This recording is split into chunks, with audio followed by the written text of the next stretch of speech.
আসসালামু আলাইকুম। এটিএন বাংলা সংবাদে সবাইকে স্বাগত জানাচ্ছি। ফিরোজ তোহা। ফেব্রুয়ারিতে সংসদ নির্বাচন ও গণভোটের মাধ্যমে বাংলাদেশের ভবিষ্যৎ নির্ধারণ হবে বলে জানিয়েছেন প্রধান উপদেষ্টা ডক্টর মোহাম্মদ ইউনূস। রাজধানীর একটি হোটেলে দক্ষিণ এশীয় উচ্চশিক্ষা বিষয়ক সম্মেলনে তিনি বলেন, 12 ফেব্রুয়ারি জাতির জন্য গুরুত্বপূর্ণ একটি দিন। এ সময় পড়ালেখা করে কেবল চাকরির পেছনে না ছুটে উদ্যোক্তা হতে তরুণদের প্রতি আহ্বান জানান প্রধান উপদেষ্টা। তিনি বলেন, জাতির ভাগ্য পরিবর্তনে তরুণদের স্বপ্নবাজ হতে হবে।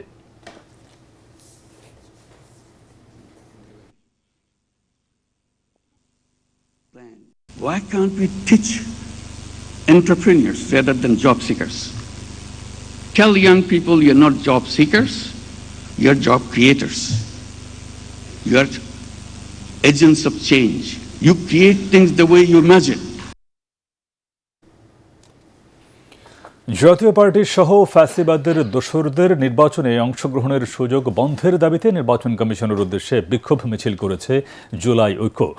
আগারগাঁও মেট্রো রেল স্টেশনের সামনে থেকে কমিশনে যায় তারা। ইসলামিক ফাউন্ডেশনের সামনে পুলিশ তাদের বাধা দেয়। এ সময় ব্যারিকেড ভেঙে ভেতরে প্রবেশের চেষ্টা করে আন্দোলনকারীরা। পরে জুলাই ঐক্যের 5 প্রতিনিধিকে নিয়ে কমিশনে যান পুলিশের তেজগাঁও বিভাগের ডিসি ইবনে মিজান। এ সময় ইসির কাছে জাতীয় পার্টির সহ 14 দলকে নির্বাচন থেকে বিরত রাখার দাবি জানিয়ে স্মারকলিপি দেয় তারা। এদিকে নির্বাচন কমিশনে দায়ের করা আপিলের 4র্থ দিনের শুনানি চলছে। সকাল 10টায় প্রধান নির্বাচন কমিশনার এএমএম নাসিরউদ্দিনের সভাপতিত্বে এই শুনানি শুরু হয়, যা চলবে বিকেল 5টা পর্যন্ত।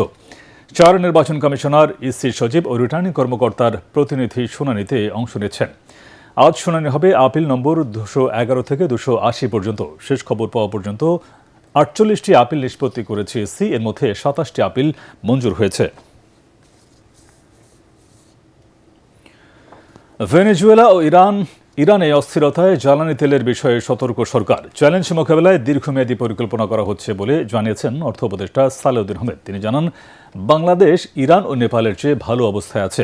এলপি গ্যাস সংকট সমাধানে সরকার কাজ করছে বলেও জানান অর্থ উপদেষ্টা। এ সময় পে স্কেল দেওয়ার বিষয়ে এখনও চূড়ান্ত সিদ্ধান্ত হয়নি জানিয়ে সালেউদ্দিন আহমেদ বলেন, পে কমিশন রিপোর্ট জমা দিলে সিদ্ধান্ত জানাবে সরকার। অন্তর্বর্তী সরকারের বেশ কিছু সাফল্য আছে, তবে তা দৃশ্যমান হচ্ছে না বলেও জানান তিনি। সচিবালয়ে ক্রয় সংক্রান্ত উপদেষ্টা কমিটির বৈঠক শেষে এসব কথা বলেন অর্থ উপদেষ্টা। আমাদের কাছে স্পেসিফিক খালি আসছিল পারচেজ কমিটিতে যে ওদের হোম মিনিস্ট্রি, স্বরাষ্ট্র মন্ত্রণালয়ের বাজেট আছে, তো ওখান থেকে আমরা বলছি আপনারা খরচ করবেন, ওটা যতটা কিনবে ওদের সব ওদের আমাদের এসে থেকে কোনো ডিরেকশন নেই। Governor has nothing to do with the pay scale. আমরা জ্বালানির ব্যাপারে একটা দীর্ঘমেয়াদী একটা পরিকল্পনা করা হয়েছে। পরবর্তী সংবাদ দেখার আমন্ত্রণ জানিয়ে এখনকার মতো শেষ করছি। আর এটিএন বাংলা সংবাদ ইউটিউবে দেখতে ব্রাউজ করুন youtube/ATN Bangla News। ধন্যবাদ সবাইকে।